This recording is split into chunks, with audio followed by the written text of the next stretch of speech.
My dearest friends, I'm writing to you from my new apartment in Denver, where the mountain air carries stories and the sunset paints hope across my windows each evening like watercolor brush strokes on canvas. The light here is different, cleaner, more honest somehow, and it illuminates truths I'd been avoiding for far too long. But before I tell you about this new chapter of my life, about the woman I'm becoming at 73, I need to share the moment that changed everything.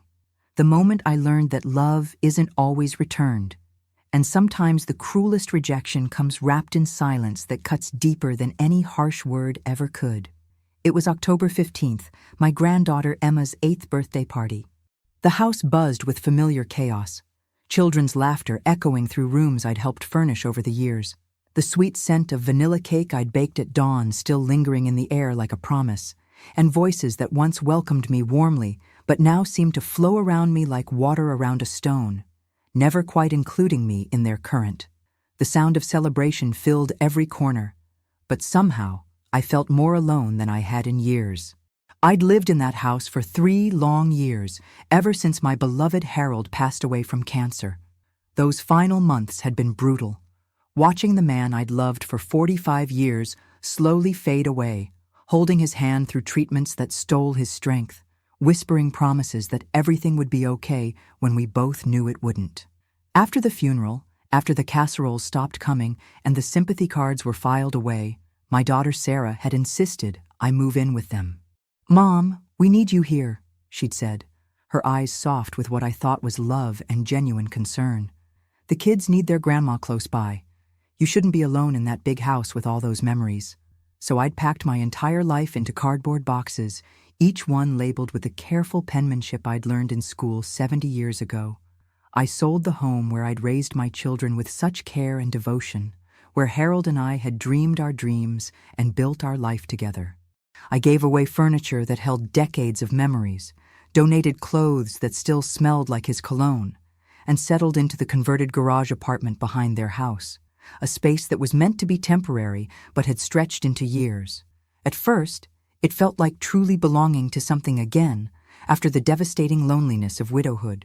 I'd make breakfast for everyone each morning, setting the table with the same care I'd always taken, using the good dishes because every day with family should be special. I'd help with homework assignments that challenged young minds, sitting patiently while Tommy struggled with multiplication tables and Emma worked through book reports.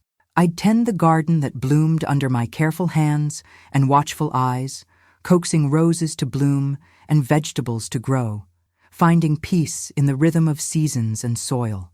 I was useful, needed, part of the fabric of their daily life. I drove carpools when Sarah was overwhelmed, stayed late at school events to cheer from the sidelines, and provided the steady presence that grandmothers are supposed to offer. But slowly, like autumn leaves falling one by one from branches that once held them tight, I began to notice the subtle changes creeping into our family dynamic, like shadows growing longer as the sun sets. Conversations would pause awkwardly when I entered rooms, as if my presence interrupted something private and important. Plans were made without consulting me, decisions reached without my input or consideration. Family meetings happened in hushed tones after I'd gone to bed, and I'd wake to find new schedules, new rules, new arrangements that no one had thought to discuss with me. The grandchildren, once eager for my bedtime stories and weekend adventures, now rushed past with barely a glance or quick hello, their attention captured by devices and friends and activities that didn't include me. I told myself it was natural. Families evolve, children grow more independent with age, adults get busy with their own lives. But in the quiet moments, usually late at night when the house settled into deep silence and I sat alone in my small space, I felt the growing distance like a physical ache in my chest, a loneliness that felt different from the grief I'd experienced after Harold's death. This was the loneliness of being surrounded by people who no longer saw you. The birthday party was in full swing when I noticed them all gathering in the backyard. Sarah was arranging everyone with great care for the traditional family photo, the one that would grace Christmas cards, fill social media feeds with smiling faces, and sit proudly on the mantle I'd helped dust faithfully every single week. It was their annual ritual, the moment that would capture this year's happiness and preserve it for posterity. Emma stood in the center wearing the beautiful yellow dress I'd sewn for her with my own hands, staying up late to get the hem just right, her smile as bright as Colorado sunshine on a clear morning. I watched from the kitchen window as Sarah positioned each person with the precision of a professional photographer, directing them like a movie scene. My son-in-law Mark stood tall and proud on the left, his strong arm wrapped around their teenage son Jake's shoulders. Jake was growing so fast, shooting up like a weed, and I could see Harold in the line of his jaw, the way he held himself with quiet confidence. Emma's little brother Tommy squirmed restlessly in front, his face chocolate-smeared and joyful from birthday cake, his energy barely contained even for this important moment. Sarah's sister Michelle and her entire family filled the right side of the frame, their genuine laughter carrying sweetly on the crisp mountain air. Michelle had always been the photographer in the family, the one who documented every milestone, every holiday, every moment worth preserving. Her own children, my other grandchildren, stood patient and smiling, used to these family rituals that bound us all together. Or so I thought. The photographer, Sarah's friend from work, whom I'd met several times at various school events, raised her expensive camera equipment with professional efficiency. "Everyone ready for the shot?"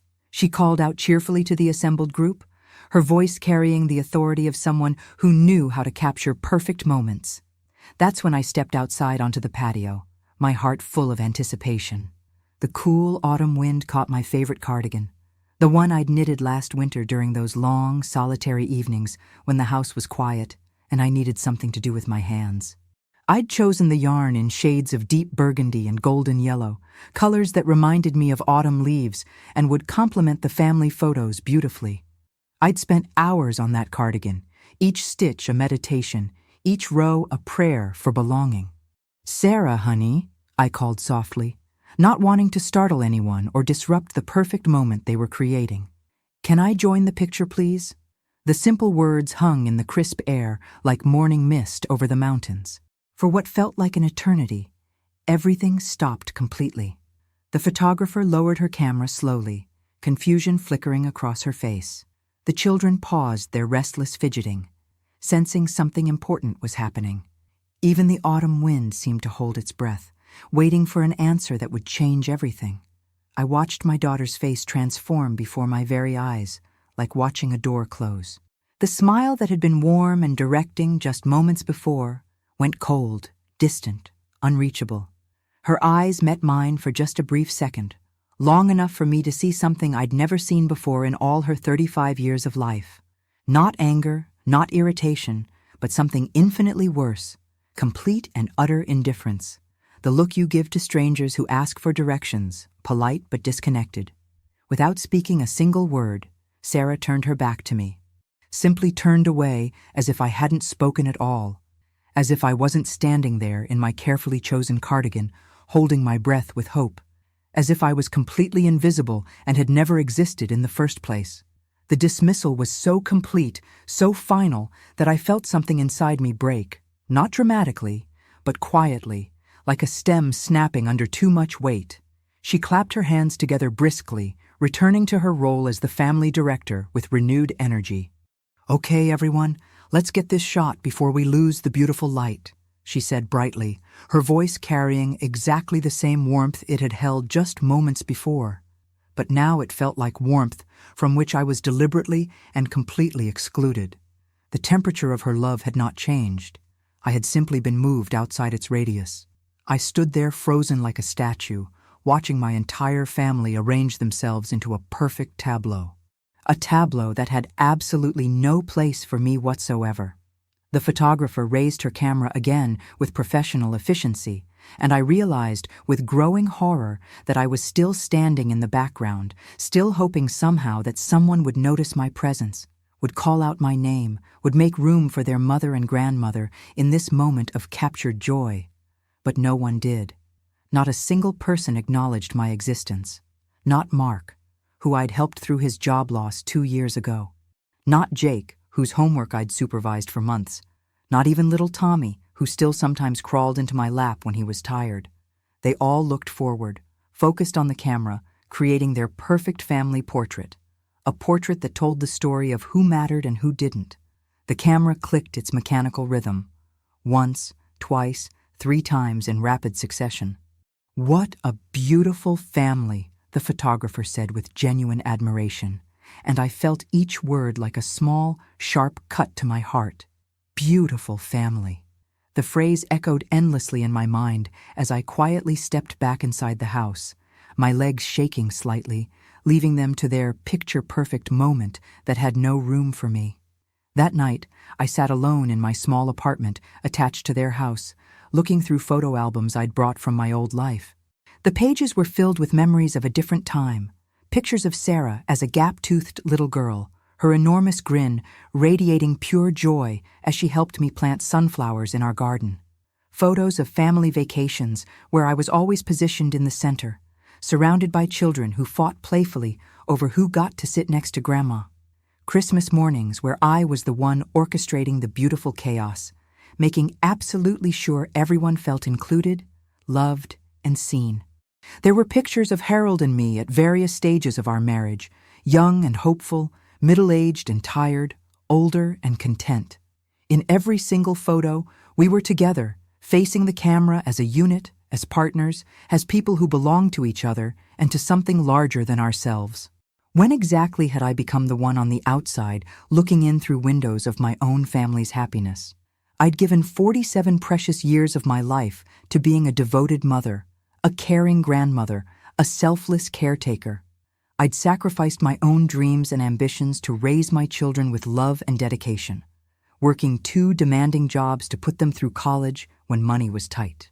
I'd moved in with them when they claimed they needed me close, giving up my independence and the life I'd built with Harold. I'd cooked thousands of meals, mended endless tears in both clothing and broken hearts, and offered my presence whenever they called for help.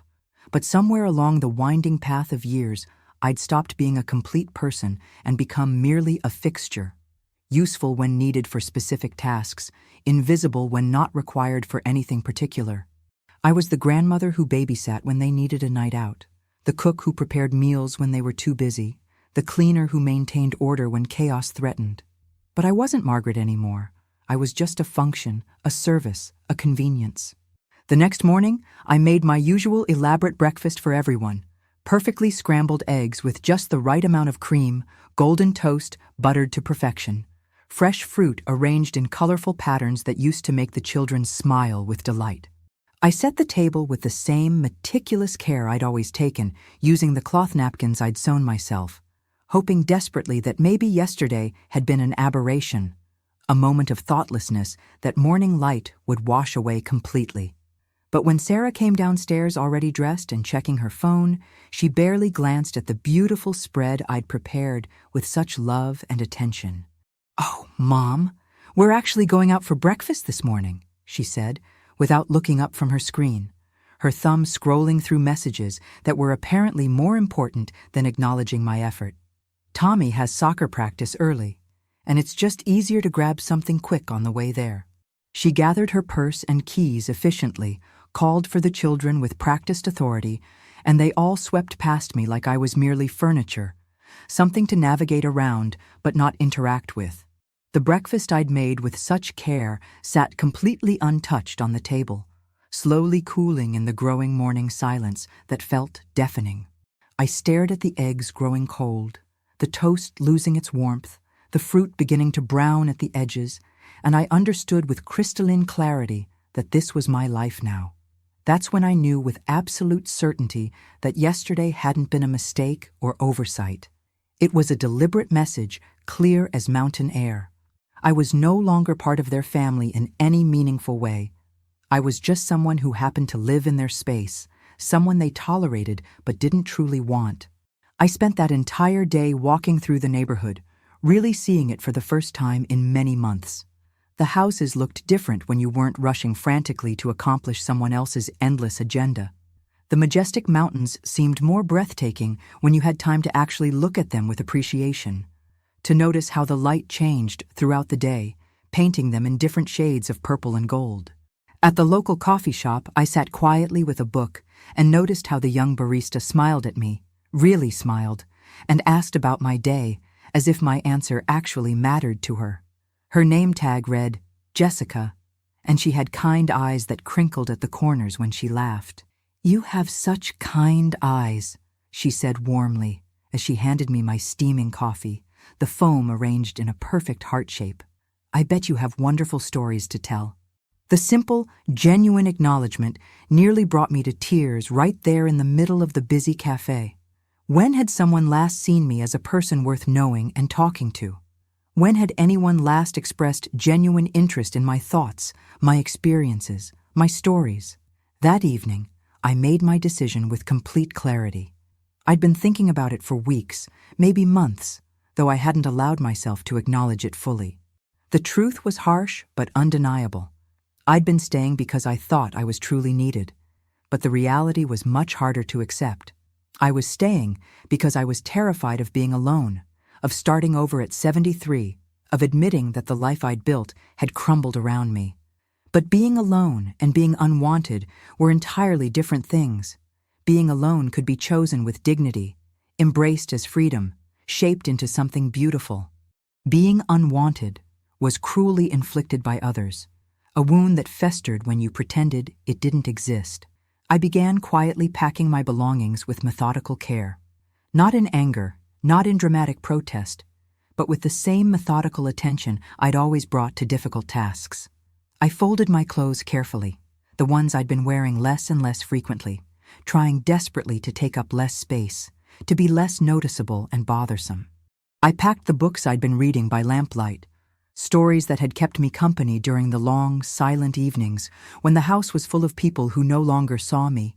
I found the photo albums I'd brought from my old house and realized with painful clarity that I'd been clinging to memories of a family that no longer existed anywhere but in fading photographs.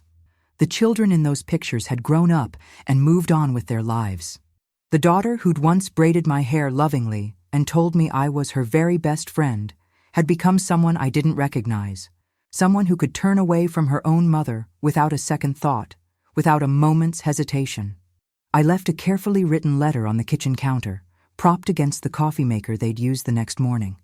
I didn't write it in anger or spite, though both emotions lived in my chest like thorns that pricked with every breath. I wrote it with the same unconditional love I'd always felt, even when it wasn't returned or appreciated, even when it was taken for granted like air or sunlight. "My darling Sarah and beloved family," I began, my handwriting careful and steady despite the trembling in my heart. "I'm not leaving because I'm angry or resentful. I'm leaving because I've finally learned the crucial difference between being needed and being wanted. For 3 long years, I've tried to make myself smaller, quieter, less inconvenient and bothersome. I've waited patiently for invitations that never came, for conversations that bypassed me entirely, for spaces that had room for everyone but me. Yesterday, when I asked to join the family picture, you turned your back on me. In that devastating moment, I realized I'd been disappearing gradually for months. And yesterday, I simply became completely invisible. But I'm not invisible, and I refuse to accept that I am. I'm 73 years old, and I still have stories to tell, love to give, and meaningful life to live. I'm not leaving to punish you or make you feel guilty. I'm leaving to save myself from further erasure. I'm leaving to remember that I'm worth more than the space I take up, worth more than the convenience I provide when needed. I'm leaving to find people who see me when I walk into a room, who value my presence as a person, not just my usefulness as a helper. I love you all more than words could ever express. That deep love won't change because my address does. But love isn't enough when it only flows one way like a river that never returns to its source. I deserve to be seen, to be heard, to be included in the pictures that capture your happiness and milestones. I hope someday you'll understand my decision. I hope someday you'll remember that I'm not just your mother or grandmother. I'm Margaret. I'm a woman who taught herself to paint watercolors at 60, who can still dance gracefully to jazz music, who has strong opinions about books and politics and the best way to grow prize-winning tomatoes. I'm a complete person who deserves to be more than a shadow in someone else's story. I'll be starting fresh in Denver. I found a small but bright apartment near the art district, and I'm planning to take that pottery class I've been thinking about for years. I'm going to volunteer at the literacy center and maybe join a book club. I'm going to truly live, not just exist on the margins of other people's lives. You'll always know where to find me. But next time we meet, I hope you'll see me, really see me, not as an obligation or a convenience, but as Margaret, a woman who has much to offer and deserves to be cherished for who she is. With all my love and hope for the future, Mom. I left the letter there early Monday morning, along with the keys to the apartment and a box of homemade cookies I'd baked for the children. Chocolate chip, their favorite, made with real butter and extra vanilla the way they liked them. I took only what was truly mine, leaving behind the furniture I'd bought for their house, the garden I'd planted and tended with such care, and the life I'd built in the margins of theirs. My new apartment in Denver is small but wonderfully bright, with large windows that face east toward the spectacular mountains. I wake each morning to golden sunlight streaming across hardwood floors, and I can see the peaks change color as the day progresses. The space is mine, every book placed exactly where I want it, every piece of furniture chosen for my comfort, every decision made to please only me. I've joined the pottery class and discovered I have a genuine talent for creating beautiful things with my hands, things that are entirely mine, shaped by my vision, valued for their uniqueness. My instructor, a woman named Carol who reminds me of myself at 50, says I have natural ability and should consider selling my pieces. The idea thrills me, to create something people want to own, to buy, to treasure. At the Literacy Center, I work with adults learning to read, and I see in their faces the same hunger I'd felt, the deep desire to be seen, to matter, to contribute something meaningful to the world. When I help someone sound out a difficult word, when I see their face light up with understanding, I remember what it feels like to be needed in a way that honors rather than diminishes my worth. I've made real friends, genuine friends who invite me to dinner because they enjoy my company, not because they need something from me. Margaret from my pottery class and I have coffee every Tuesday, sharing stories and laughter that feel like sunshine. Robert from the book club has become a dear companion, and we take long walks discussing literature and life. And sometimes we just walk in comfortable silence. Two people who understand that solitude shared is different from loneliness. 3 months after I left, Sarah called. Her voice was different, smaller, uncertain, vulnerable in a way I hadn't heard since she was a child. "Mom, we miss you," she said quietly, and I could hear tears in her voice. "The kids keep asking when Grandma's coming back home. Tommy cries for you at bedtime." "I miss you too," I told her with complete honesty, my own voice thick with emotion. "But I'm not coming back to be invisible. I'm not coming back to be convenient. If you want me in your life, it needs to be because you value me as a person, not because you need something from me." There was a long, heavy pause, and I could hear her breathing on the other end of the line. "I didn't realize," she began hesitantly, then stopped. "I didn't know you felt—" "I know," I said gently, without accusation. "But now you do. We talk regularly now, Sarah and I. Slowly, carefully, building something entirely new from the ashes of what we'd lost. She's begun to understand that taking someone for granted isn't the same as loving them. That inclusion isn't just about physical presence. It's about emotional recognition, about seeing someone as a whole person worthy of respect and consideration. Last month, she visited my apartment for the first time. She walked through my small, sunny space with wonder, admiring my pottery creations displayed on floating shelves, my thriving plants that catch the morning light, my books arranged in a way that makes sense to me. "It's beautiful, Mom," she said, and I could hear the surprise in her voice. "It's so completely you." "Yes," I said with quiet pride, running my hand along the back of the chair I'd reupholstered myself. "It is." She picked up one of my ceramic bowls, running her fingers along the rim I'd shaped with my own hands, feeling the slight irregularities that marked it as handmade, as human, as mine. "I forgot," she said quietly, setting it down carefully, "that you're not just my mother. You're Margaret." "I'm both," I told her, pouring tea into cups I'd made myself. "I've always been both. But somewhere along the way you stopped seeing Margaret. You only saw the mother, the grandmother, the helper. You forgot I was a whole person. We sat on my small balcony, looking out at the mountains that change throughout the day, and talked, really talked, for the first time in years. She apologized for the picture, for the mornings she'd rushed past my carefully prepared breakfasts, for the conversations she'd had around me instead of with me. She cried, and I held her like I had when she was small, but this time we were both different people than we'd been before. I thought you were happy, she said through her tears. I thought you wanted to help, to be useful. I thought that's what grandmothers did. I did want to help, I said, smoothing her hair the way I had 1,000 times before. But I also wanted to be seen, to be valued for who I am, not just what I do, to be included, not just tolerated. Emma called me last week. She's 9 now, and her voice is different, older, more thoughtful, touched with a wisdom that surprises me. Grandma Margaret, she said, and I noticed she used both names now. I have something important to tell you. What's that, sweetheart? I kept the picture from my birthday party, the one where you're not in it. And every time I look at it, I think about how it's wrong, how it's not really our family picture because you're not there where you should be. My heart clenched with love and pride for this child who saw what the adults had missed. What do you think about that, Emma?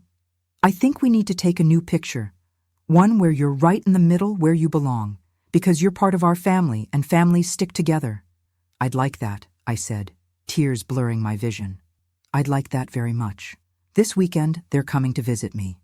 All of them. We're going to have a picnic in the park near my apartment, and yes, we're going to take pictures. But more than that, we're going to spend time together. Real time, where I'm not serving or cleaning or staying in the background. Time where I'm participating, not just facilitating. I'm nervous, I'll admit. Relationships, once broken, don't heal overnight. Trust, once lost, must be rebuilt stone by stone, choice by choice, moment by moment. But I'm hopeful because I've learned something important. I can't control how others see me, but I can control how I see myself. I am Margaret. I am 73 years old, and I am just beginning to understand my own worth. I am a woman who survived the loss of her husband, who raised children who became successful adults, who learned to stand on her own when standing became necessary. I am a potter, a volunteer, a friend, a grandmother. Not because these roles define me, but because I choose to embrace them on my own terms. I am not invisible. I never was. I had just forgotten how to see myself clearly, had allowed others to convince me that I was less than I am. But now I remember. Now I know that I am worth more than the space I take up, more than the services I provide, more than the convenience I offer others. To anyone reading this who feels unseen, unheard, taken for granted, you are not invisible either. You are a complete person with your own dreams, your own worth, your own story to tell. You deserve to be in the picture, literally and figuratively. You deserve to be seen, valued, and cherished for who you are, not just what you do for others. Sometimes the most radical act is walking away from people who can't see your worth. Sometimes the most loving thing you can do is to love yourself enough to demand better treatment. Sometimes the most powerful word you can speak is no. No to being diminished. No to being invisible. No to accepting less than you deserve. I turned my back on a life where I was becoming invisible, where I was shrinking to fit into spaces that were never meant for me. But in doing so, I turned toward a life where I could finally see myself clearly, where I could expand to fill the space I was meant to occupy. And in that clarity, I found something I'd lost along the way. My own worth, my own voice, my own bright, irreplaceable presence in this world. The mountains outside my window catch the morning light, and I catch my breath at their beauty every single day. I am 73 years old, and I am just beginning to understand what it means to truly live. Not just exist, not just serve, not just fade into the background of someone else's story, but to live fully, completely, authentically. I am writing my own story now, and in this story, I am exactly where I belong, visible, valued, and beautifully, unapologetically myself. With love and hope for your own journey toward being seen, Margaret.